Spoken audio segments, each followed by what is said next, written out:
ವೀಕ್ಷಕರೇ, ಗೋಮುಖ ವ್ಯಾಘ್ರಗಳು ಎಂಬ ಮಾತು ನೀವು ಕೇಳಿರಬಹುದು. ಅದೇ ಮಾದರಿಯಲ್ಲಿ ಇವರು ಅರಣ್ಯ ಭಕ್ಷಕರು. ಅರಣ್ಯ ರಕ್ಷಕರ ಮುಸುಕಿನಲ್ಲಿ ಅರಣ್ಯ ನಾಶಕ್ಕೆ ಕಂಕಣ ಕಟ್ಟಿಕೊಂಡವರಂತೆ ವರ್ತಿಸುತ್ತಿರುವ ಚಿಕ್ಕಬಳ್ಳಾಪುರ ಅರಣ್ಯ ಇಲಾಖೆ ಅಧಿಕಾರಿಗಳು ಒಂದೇ ಒಂದು ಗಿಡ ನೆಟ್ಟು ಪೋಷಣೆ ಮಾಡುತ್ತಿದ್ದರೂ ನೂರಾರು ವರ್ಷಗಳ ಹಳೆಯ ಮರಗಳನ್ನು ಕಡಿಯಲು ಅನುಮತಿ ನೀಡಿ ಪೈಶಾಚಿಕತೆ ಮೆರೆದಿದ್ದಾರೆ. ಅರಣ್ಯ ಇಲಾಖೆ ಅಧಿಕಾರಿಗಳ ಷಡ್ಯಂತರಕ್ಕೆ ಬೆಸ್ಕಾಂ ಅಧಿಕಾರಿಗಳು ಕೈ ಜೋಡಿಸಿರುವ ಸಂಶಯ ವ್ಯಕ್ತವಾಗಿದ್ದು, ಉಭಯ ಇಲಾಖೆಗಳ ಅಧಿಕಾರಿಗಳು ಸೇರಿ ಪರಿಸರ ನಾಶಕ್ಕೆ ಮುಂದಾಗಿರುವುದು ನಾಗರಿಕ ವಲಯದಲ್ಲಿ ತೀವ್ರ ಆಕ್ರೋಶಕ್ಕೆ ಕಾರಣವಾಗಿದೆ.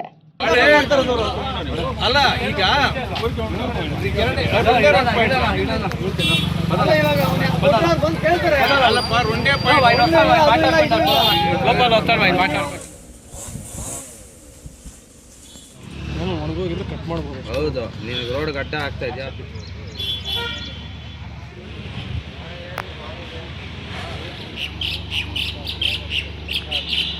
ಚಿಕ್ಕಬಳ್ಳಾಪುರ ಜಿಲ್ಲೆಯಲ್ಲಿ ಪರಿಸರ ಸಂರಕ್ಷಣೆ ಉದ್ದೇಶದಿಂದ ಹೆಚ್ಚುವರಿ ಜಿಲ್ಲಾ ಮತ್ತು ಸತ್ರ ನ್ಯಾಯಾಧೀಶರಾದ ಲತಾ ಕುಮಾರಿ ಅವರು 5 ಲಕ್ಷ ಸಸಿ ನೆಡುವ ಕಾರ್ಯಕ್ರಮಕ್ಕೆ ಚಾಲನೆ ನೀಡಿ ವಿವಿಧ ಇಲಾಖೆಗಳು, ಸಾರ್ವಜನಿಕರು ಹಾಗೂ ಸಂಘ ಸಂಸ್ಥೆಗಳ ಸಹಕಾರದೊಂದಿಗೆ ಪರಿಸರ ರಕ್ಷಣೆಗೆ ಮುಂದಾಗಿದ್ದಾರೆ. ಅರಣ್ಯ ಇಲಾಖೆ ಮಾತ್ರ ಪರಿಸರ ಧ್ವಂಸಕ್ಕೆ ಮುಂದಾಗಿದೆ ಎಂಬ ಆರೋಪ ಕೇಳಿಬಂದಿದೆ. ಖಾಸಗಿ ಬಡಾವಣೆಗೆ ದಾರಿ ಮಾಡಿಕೊಡುವ ಉದ್ದೇಶದಿಂದಲೇ ಪುರಾತನ ಮರಗಳ ಮಾರಣ ಹೋಮಕ್ಕೆ ಅರಣ್ಯ ಇಲಾಖೆ ಅನುಮತಿ ನೀಡಿದೆ ಎಂದು ಸಾರ್ವಜನಿಕರು ಕಿಡಿಕಾರಿದ್ದಾರೆ. ಈ ಮರಗಳಿಂದ ಯಾರಿಗೂ ಯಾವುದೇ ಸಮಸ್ಯೆ ಇಲ್ಲದಿದ್ದರೂ ಮರಗಳನ್ನು ಹರಾಜು ಮಾಡಿ ಕಡಿಯಲು ಇಲಾಖೆ ಅನುಮತಿ ನೀಡಿದೆ ಎನ್ನಲಾಗಿದೆ. ಇಲ್ಲಿ ಕಾಣುತ್ತಿರುವಂತೆ ಮರಗಳನ್ನು ಕಡಿದು ವಾಹನಗಳಲ್ಲಿ ಸಾಗಿಸುತ್ತಿದೆ. ಹೀಗೆ ಮರಗಳ ಮಾರಣ ಹೋಮಕ್ಕೆ ಅರಣ್ಯ ಇಲಾಖೆ ಅಧಿಕಾರಿಗಳೇ ನೇರವಾಗಿ ಅನುಮತಿ ನೀಡಿದ್ದಾರೆ. ಖಾಸಗಿ ಬಡಾವಣೆಗೆ ಅನುಕೂಲವಾಗುವಂತೆ ಬೆಸ್ಕಾಂ ಇಲಾಖೆ ಇಡೀ ದಿನ ವಿದ್ಯುತ್ ಕಡಿತಗೊಳಿಸಿದೆ ಎಂಬ ಆರೋಪವೂ ಕೇಳಿಬಂದಿದೆ. ವಿದ್ಯುತ್ ಸ್ವೀಕರಣಾ ಕೇಂದ್ರದ ದುರಸ್ತಿ ಹೆಸರಿನಲ್ಲಿ ಈ ಭಾಗದ ವಿದ್ಯುತ್ ಸಂಪರ್ಕವನ್ನು ಸ್ಥಗಿತಗೊಳಿಸಿದ್ದು, ಇದರಿಂದ ಇಡೀ ನಗರದಲ್ಲಿ ಭಾನುವಾರ ವಿದ್ಯುತ್ ಇಲ್ಲದೆ ನಾಗರಿಕರು ಪರದಾಡುವಂತಾಯಿತು. ಪರಿಸರ ಉಳಿವಿಗಾಗಿ ಒಂದು ದಿನವೂ ಕೆಲಸ ಮಾಡದ ಈ ಬೆಸ್ಕಾಂ ಅಧಿಕಾರಿಗಳು ಖಾಸಗಿ ಬಡಾವಣೆಗೆ ಸಹಾಯ ಮಾಡಲು ಇಷ್ಟೆಲ್ಲ ಮಾಡಿದ್ದಾರೆ ಎಂದು ಸಾರ್ವಜನಿಕರು ಆಕ್ರೋಶ ವ್ಯಕ್ತಪಡಿಸಿದ್ದಾರೆ. ನಮಸ್ಕಾರ, ನನ್ನ ಹೆಸರು ಮಂಜುನಾಥ್ ಅಂತೇಳಿ. ನಾನು ಚಿಕ್ಕಬಳ್ಳಾಪುರ ತಾಲೂಕಿನ ನಿವಾಸಿಯಾಗಿರ್ತೀನಿ ಹಾಗೂ ಮಾನವ ಹಕ್ಕುಗಳ ಜಾಗೃತಿ ಮತ್ತು ಮಾನವ ಹಕ್ಕುಗಳಾಗಿ ಪರಿಸರ ಗೋಸ್ಕರ ಹೋರಾಟವನ್ನು ಮಾಡ್ಕೊಂಡು ಬಂದಿರ್ತೀನಿ. ಆದರೆ ನಮ್ಮ ದುರದೃಷ್ಟ ಇದೇ ಚಿಕ್ಕಬಳ್ಳಾಪುರದಲ್ಲಿ ಏನು ಡಿಪೋ ಕಡೆಯಿಂದ ಈಶಾಗೆ ಹೋಗುವಂಥ ರಸ್ತೆಯಲ್ಲಿ ಪುರಾತನದ ಸುಮಾರು 50, 60, 100 ವರ್ಷಗಳ ಇತಿಹಾಸ ಇರುವಂಥ ಆಲದ ಮರಗಳನ್ನು ನಮ್ಮ ನಗರ ಹೊಂದಿದೆ.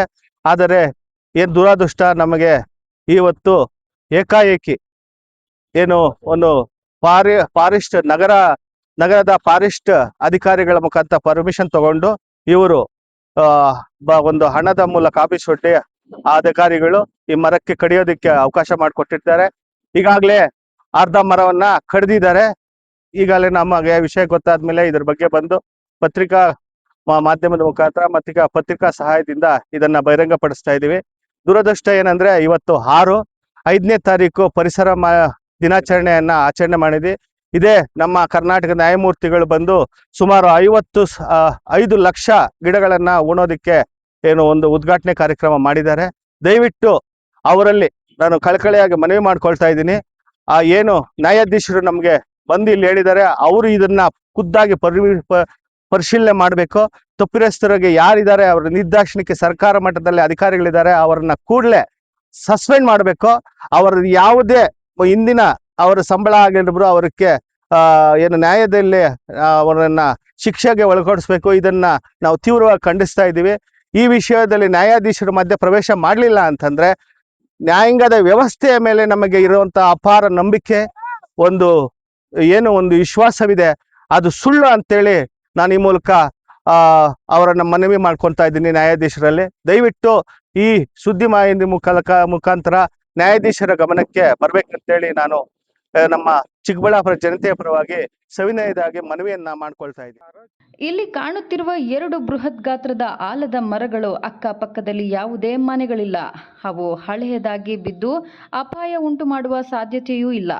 ರಸ್ತೆ ಅಗಲೀಕರಣ ಕಾಮಗಾರಿಯೂ ನಡೆಯುತ್ತಿಲ್ಲ. ಹಾಗಿದ್ದರೂ ಖಾಸಗಿ ಬಡಾವಣೆಗೆ ಅನುಕೂಲ ಮಾಡಿಕೊಡಲು ಈ ಮರಗಳ ಕಡಿತಕ್ಕೆ ಅರಣ್ಯ ಇಲಾಖೆ ಅನುಮತಿ ನೀಡಿದೆಯೇ ಎಂಬ ಸಂಶಯ ಸಾರ್ವಜನಿಕರಲ್ಲಿ ಮೂಡಿದೆ. ಭಾನುವಾರವಾದ ಕಾರಣ ಎಲ್ಲ ಇಲಾಖೆಗಳ ಅಧಿಕಾರಿಗಳು ರಜೆಯಲ್ಲಿದ್ದ ಸಂದರ್ಭದಲ್ಲಿ ಬೆಸ್ಕಾಂನವರು ವಿದ್ಯುತ್ ಕಡಿತಗೊಳಿಸಿದ್ದು ಮರ ಕಡಿಯಲು ಬಂದವರು ಕೆಲಸ ಆರಂಭಿಸಿದ್ದಾರೆ. ವಿಚಾರ ತಿಳಿಯುತ್ತಿದ್ದಂತೆ ನಾಗರಿಕರು ಹಾಗೂ ಪರಿಸರ ಪ್ರೇಮಿಗಳು ಸ್ಥಳಕ್ಕೆ ಧಾವಿಸಿ ಮರ ಕಡಿಯುವುದನ್ನು ತಡೆದು ಸಂಬಂಧಪಟ್ಟವರನ್ನು ತರಾಟೆಗೆ ತೆಗೆದುಕೊಂಡಿದ್ದಾರೆ. ಜಿಲ್ಲಾ ಅರಣ್ಯಾಧಿಕಾರಿ ಗಿರೀಶ್ ಅವರು ಯಾರೇ ಕರೆ ಮಾಡಿದರೂ ಸ್ವೀಕರಿಸುವ ಕನಿಷ್ಠ ಸೌಜನ್ಯವನ್ನು ತೋರದೆ ಉದ್ದಟತನ ಮೆರೆದಿದ್ದಾರೆ ಎಂಬ ಆರೋಪ ಕೇಳಿಬಂದಿದೆ. ಇನ್ನು ಆರ್ಎಫ್ಒ ಅಜಯ್ ಕರೆ ಸ್ವೀಕರಿಸಿ ಮರ ಕಡಿಯಲು ಅನುಮತಿ ನೀಡಲಾಗಿದೆ, ಏನಾಗಿದೆ ಎಂಬ ಧೋರಣೆಯಲ್ಲಿ ಮಾತನಾಡಿದ್ದಾರೆ ಎನ್ನಲಾಗಿದೆ. ಅರಣ್ಯ ಇಲಾಖೆಯಿಂದ ಕಳೆದ 1 ವರ್ಷದಲ್ಲಿ ನೆಟ್ಟು ಬೆಳೆಸಿರುವ ಮರಗಳು ಜಿಲ್ಲೆಯಲ್ಲಿ ಎಲ್ಲಿವೆ, ಇದರ ತೋರಿಸಿ ಎಂದು ಪ್ರಶ್ನಿಸಿದಾಗ ಆರ್ಎಫ್ಒ ಅಜಯ್ ತಬ್ಬಿಬ್ಬಾದರು ಎಂದು ಸ್ಥಳೀಯರು ತಿಳಿಸಿದ್ದಾರೆ. ಒಟ್ಟಿನಲ್ಲಿ ಚಿಕ್ಕಬಳ್ಳಾಪುರ ಡಿಎಫ್ಒ ಸೇರಿದಂತೆ ಅರಣ್ಯ ಇಲಾಖೆ ಅಧಿಕಾರಿಗಳು ಅರಣ್ಯ ರಕ್ಷಣೆ ಮಾಡುವ ಬದಲು ಅರಣ್ಯ ನಾಶಕ್ಕೆ ಮುಂದಾಗಿದ್ದಾರೆ ಎಂಬ ಆರೋಪಗಳು ಕೇಳಿಬಂದಿದ್ದು, ಇದು ನಾಗರಿಕ ವಲಯದಲ್ಲಿ ತೀವ್ರ ಆಕ್ರೋಶಕ್ಕೆ ಕಾರಣವಾಗಿದೆ.